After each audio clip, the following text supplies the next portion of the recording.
साथियों नमस्कार। स्वागत है आप सभी का आपके अपने चैनल RM स्टडी 24/7 में। तो साथियों रोज़ की तरह एक बार फिर से आपके लिए उपस्थित हैं भारतीय संविधान एवं राज्य व्यवस्था के आज के अगले टॉपिक के साथ। तो आज का जो हमारा टॉपिक है वो है आयोग व परिषदें। तो आज का जो हमारा 29वां टॉपिक है, इससे पहले हमारे क्रमबद्ध तरीके से 28 टॉपिक कंप्लीट हो चुके हैं और इसी प्रकार हम रोज़ एक वीडियो में जो है एक एक करके सारे टॉपिक कंप्लीट करेंगे। यहाँ पर पूरा का पूरा राज्य व्यवस्था यानी भारतीय संविधान जो है यहाँ पर पढ़ेंगे। तो चलिए आज का टॉपिक हमारा आयोग व परिषदें स्टार्ट करते हैं। तो साथियों आपसे रिक्वेस्ट है, अगर आप चैनल पर नए हैं तो चैनल को सब्सक्राइब कर लें और वीडियो को भी लाइक कर दें। और जो भी साथी पुराने हमारे जो क्लास हैं वो देख सकते हैं प्लेलिस्ट में जाकर। तो चलिए स्टार्ट करते हैं। पहला प्रश्न है, क्षेत्रीय परिषदों का गठन किसके द्वारा किया जाता है? तो ये किया जाता है राष्ट्रपति के द्वारा। अगला जो प्रश्न है, सामान्यतः किसी क्षेत्रीय परिषद की अध्यक्षता कौन करता है? तो वो गृह मंत्री। याद रखना, कुछ नई जानकारियाँ यहाँ पर जो है आपको मिल सकती हैं। तो चलिए, क्षेत्रीय परिषदों का सृजन हुआ तो संसदीय कानून द्वारा। बढ़ते हैं आगे।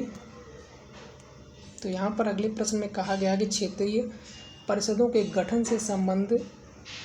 के संबंध में किस वर्ष प्रावधान किया गया था? तो ये प्रावधान जो किया गया था 1956 ईस्वी में किया गया था। अगला जो प्रश्न है, अंतर्राज्यीय परिषद का गठन संविधान के किस अनुच्छेद के अंतर्गत किया गया है? तो अंतर्राज्यीय जो परिषद है उनका गठन संविधान के अनुच्छेद 263 के अंतर्गत किया गया है। अगला जो प्रश्न है, अंतर्राज्यीय परिषद का निर्माण होता है तो ये संवैधानिक प्रावधान के द्वारा ही होता है। देखिए नई नई जानकारी यहाँ पर निकल के आ रही हैं। चलिए अगला जो प्रश्न है, अंतर्राज्यीय परिषद की स्थापना कब हुई? तो ये हुई थी, याद रखना, 28 मई 1990 में। ठीक है, 28 मई 1990 में अंतर्राज्यीय परिषद की स्थापना। बढ़ते हैं अगले प्रश्न की ओर। और आज का बहुत ही महत्वपूर्ण प्रश्न है, योजना आयोग से सर्वाधिक प्रभावित हुआ तो कौन जो प्रभावित हुआ? वित्त आयोग। ठीक है, तो वित्त आयोग का नाम ही जो है बदल के जो है इस समय योजना आयोग जो है कर दिया गया है। ठीक है, तो बढ़ते हैं इसी के साथ अगले प्रश्न की ओर। अगला जो प्रश्न है हमारा, योजना आयोग ने संघवाद को निरस्त कर दिया, यह किसका विचार है? तो ये अशोक चंद्रा का विचार है। अगला प्रश्न है, योजना आयोग की जो स्थापना हुई थी वो कब हुई थी? 15 मार्च 1950 को। साथियों बहुत ही मोस्ट इम्पोर्टेंट प्रश्न यहाँ पर आ रहे हैं अब, तो ध्यान से ज़रूर पढ़ें। अगला जो प्रश्न है, किसे सुपर कैबिनेट की संज्ञा दी गई? तो सुपर कैबिनेट की जो संज्ञा दी गई वो योजना आयोग को ही दी गई है। ठीक है, अगला जो प्रश्न है, योजना आयोग है तो क्या है ये? तो ये है परामर्शदात्री संस्था। योजना आयोग का स्वरूप क्या है? तो ये परामर्शदात्री संस्था का। ठीक है, आगे बढ़ते हैं अगले प्रश्न की ओर। इसमें क्या है, 1950 में भारत में योजना आयोग की स्थापना की गई केंद्रीय मंत्रिमंडल के एक प्रस्ताव के द्वारा। अगला जो प्रश्न है, 1950 में योजना आयोग का गठन किसके संकल्प द्वारा किया गया? तो ये किया गया संघीय मंत्रिमंडल द्वारा। बढ़ते हैं अगले प्रश्न की ओर। तो अगला प्रश्न है, योजना आयोग किस क्षेत्र में कार्य करता है? तो भारतीय अर्थव्यवस्था के क्षेत्र में कार्य करता है। इसी के साथ बढ़ते हैं आगे। तो चलिए देखते हैं, कुछ इसमें ऑब्जेक्टिव प्रश्नों का भी समावेश है, तो चलिए इनको देख लेते हैं। क्या कहा गया है इसमें, निम्न में से कौन संविधानेतर संस्था है? संविधानेतर यानी संविधान से इतर, तो कौन सी है?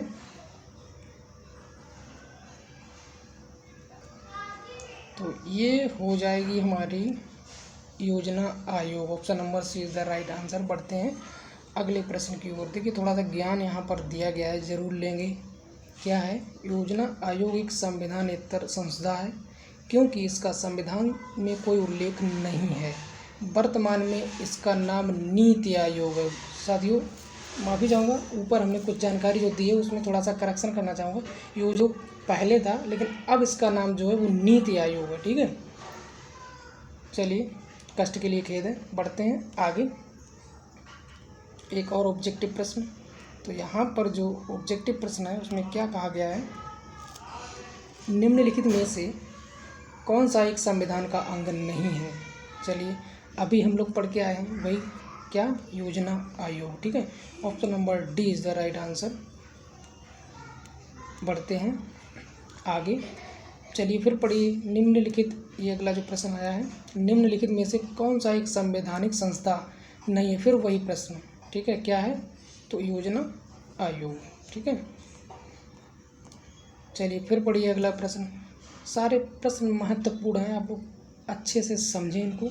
योजना आयोग का अध्यक्ष कौन होता है, बहुत ही इम्पोर्टेंट प्रश्न। तो योजना आयोग का जो अध्यक्ष होता है वो होता है प्रधानमंत्री, यानी option number B is the right answer. बढ़ते हैं अगले प्रश्न की ओर। तो इस प्रश्न में क्या कहा गया है, केंद्र तथा राज्यों के मध्य वित्त का विभाजन निम्न में से किसकी संस्तुतियों के आधार पर होता है। तो ये भी याद रखना साथियों, ये वित्त आयोग के आधार पर ही होता है, ठीक है। Option number C is the right answer. बढ़ते हैं अगले प्रश्न की ओर। और अगला प्रश्न देखिए, फिर से वित्त आयोग का गठन किया जाता है। वित्त आयोग से संबंधित जितने भी प्रश्न बनते हैं सारे के सारे प्रश्न ले लिए गए हैं इसमें।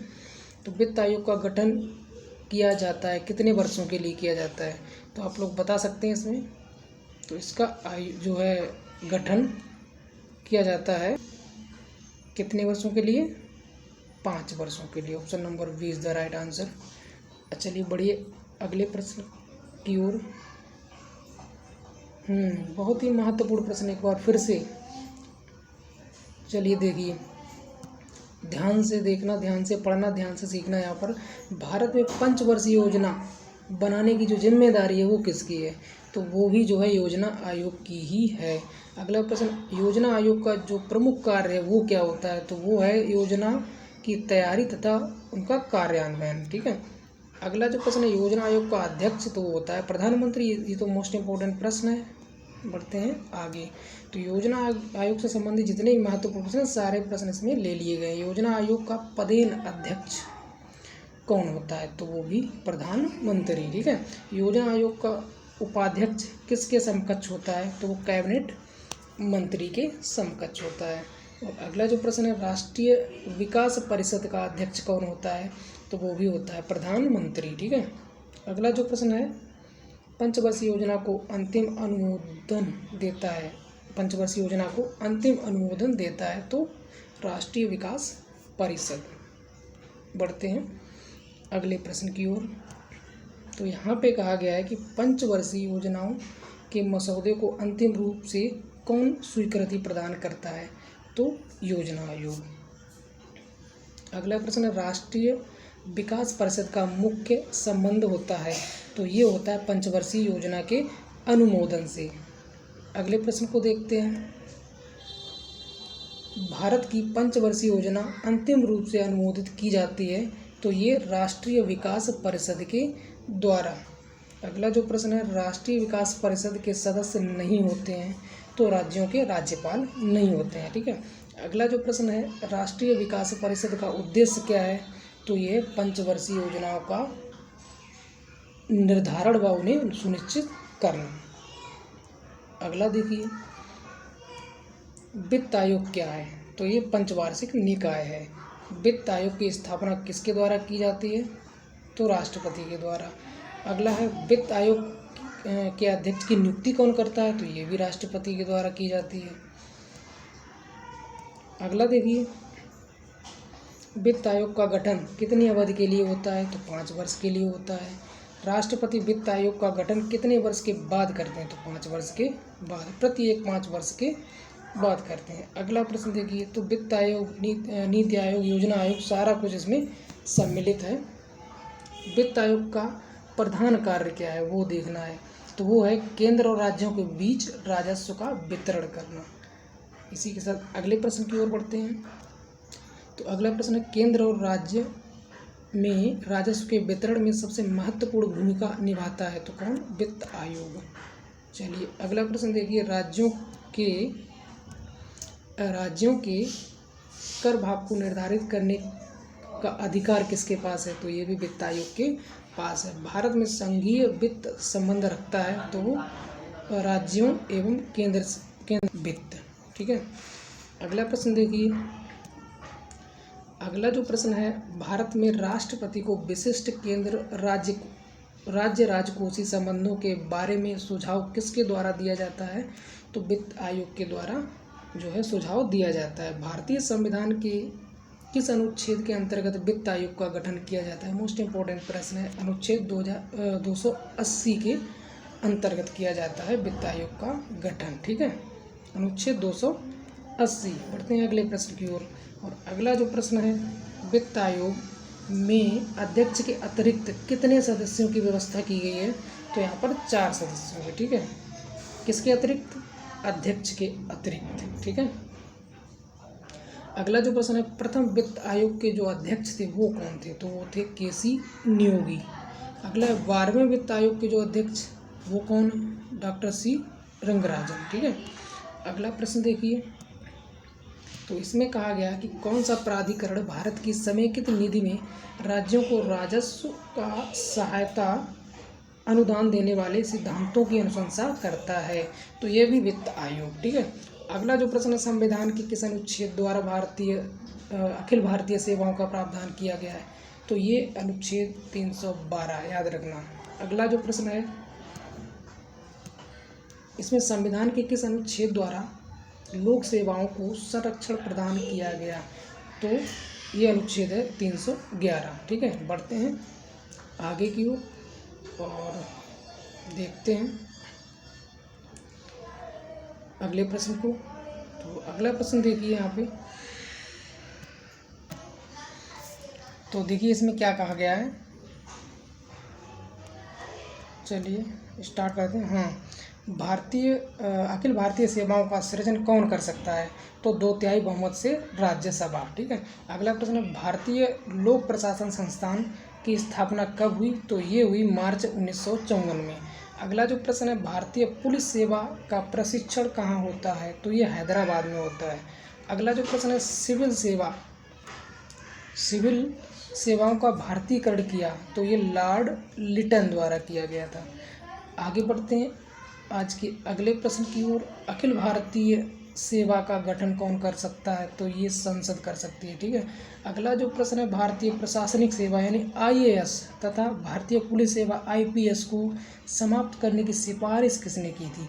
तो ये की थी राजमन्नार आयोग ने। ठीक है, इसी के साथ अगले प्रश्न की ओर बढ़ते हैं। तो यहाँ पर कहा गया है कि संविधान का कौन सा अनुच्छेद संघ लोक सेवा आयोग से संबंधित है? तो ये अनुच्छेद 315, याद रखना। संघ लोक सेवा आयोग से संबंधित जो अनुच्छेद है वो है 315। अगला प्रश्न देखिए, संघ लोक सेवा आयोग के अध्यक्ष के अलावा कितने सदस्य होते हैं? तो ये 9 सदस्य होते हैं। अगला जो प्रश्न है, संघ लोक सेवा आयोग के अध्यक्ष की नियुक्ति कौन करता है? तो राष्ट्रपति।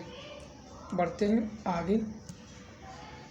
अगला प्रश्न है, संघ लोक सेवा आयोग के अध्यक्ष की जो पदावधि होती है वो कितनी होती है? तो 6 वर्ष या फिर 65 वर्ष की आयु जो भी पहले पूर्ण हो। ठीक है, इनमें से जो भी पहले पूर्ण हो। अगला जो प्रश्न है, संघ लोक सेवा आयोग के अध्यक्ष को कितना रुपया प्रतिमाह मिलता है? तो 2,50,000 रुपया उनको प्रतिमाह जो है मिलता है। अगला जो प्रश्न है, संघ लोक सेवा आयोग के सदस्य अपना त्याग पत्र किसको सौंपते हैं? तो वो सौंपते हैं राष्ट्रपति को। चलिए अगला प्रश्न देखते हैं। राज्य लोक सेवा आयोग के अध्यक्ष तथा सदस्यों को साबित कदाचार तथा असमर्थता के आधार पर कौन पद मुक्त कर सकता है? तो वो है राष्ट्रपति। अगला जो प्रश्न है उसमें 14वें वित्त आयोग की सिफारिशों की जो समय अवधि है वो कितनी है? तो वो है 2015 से 2020।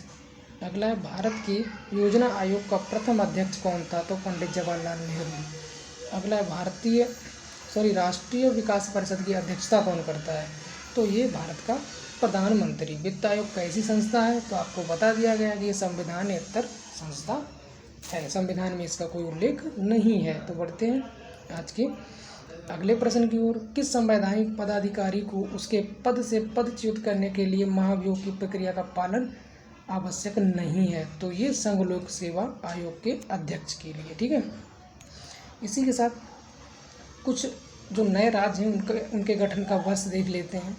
तो देखिए यहाँ पर जो राज्य है आंध्र प्रदेश, ये इसका गठन कब हुआ था? तो इसका हुआ था 1953 में। महत्वपूर्ण जानकारी है साथियों, आप लोग अच्छे से देखें। जो महाराष्ट्र, उसका गठन कब हुआ था? तो उसका हुआ था 1960 में। गुजरात का भी हुआ था 1960 में। इसके बाद आगे बढ़ते हैं, गुजरात के बाद आता है अपना नागालैंड। तो नागालैंड 1963, हरियाणा 1966 और जो हिमाचल प्रदेश है इसका गठन हुआ था 1971 में। मेघालय इसका हुआ था 1972 में। आगे बढ़ते हैं, तो मेघालय के बाद आता है मणिपुर, त्रिपुरा, इन दोनों का 1972 में हुआ था। सिक्किम का हुआ था 1975 में। मिजोरम, अरुणाचल प्रदेश, गोवा का हुआ था 1987 में। और जो छत्तीसगढ़, उत्तराखंड एवं झारखंड है उनका हुआ था 2000 में। और जो तेलंगाना है उसका जो गठन हुआ था 2014 में। बढ़ते हैं इसी जानकारी के साथ आगे। और आगे देखिए क्या कहा गया है, ये थोड़ी सी जानकारी है। आंध्र प्रदेश का विघटन कर देश में एक नया राज्य, देखिए आंध्र प्रदेश का विघटन कर देश में एक नया राज्य तेलंगाना 2 जून 2014 से अस्तित्व में आ गया था। तो ये थी कुछ महत्वपूर्ण जानकारी। और यहाँ पर हमारा जो टॉपिक है वो होता है समाप्त। और अगला जो टॉपिक हमारा आने वाला है वो है निर्वाचन आयोग। तो इस तरीके से भारतीय संविधान एवं राज्य व्यवस्था के सारे टॉपिक हम लोग जो है क्रमबद्ध तरीके से कंप्लीट करेंगे। तो साथियों, एक बार फिर से आपसे कहना चाहूँगा, चैनल पर अगर आप नए हैं तो चैनल को सब्सक्राइब करें और वीडियो को लाइक करें। और मिलते हैं फिर कल अगले वीडियो में अगले टॉपिक के साथ। तब तक के लिए दीजिए इजाज़त। नमस्कार, जय हिंद, जय भारत।